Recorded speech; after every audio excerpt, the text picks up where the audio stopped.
ادي العيش لخبازه ولو كل نصه. ليه تستعين بمهندس محترف في التشطيبات؟ لو انت شايف وظيفتك انت اي حد ممكن يقوم بيها، ما هي مش كيمياء يعني، فكلامي مش موجه ليك اصلا.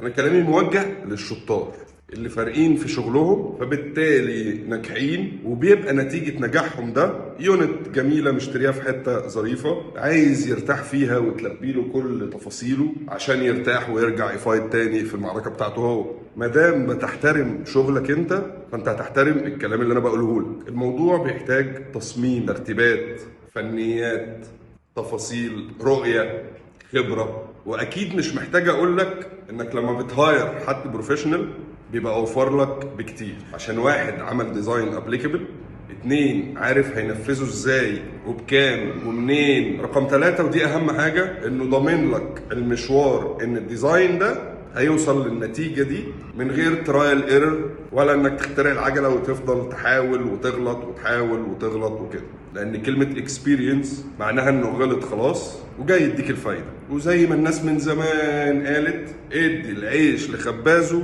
ولو كل نصه. واحنا بنتكلم في الاتعاب، مش نص ولا حاجة. السلام عليكم.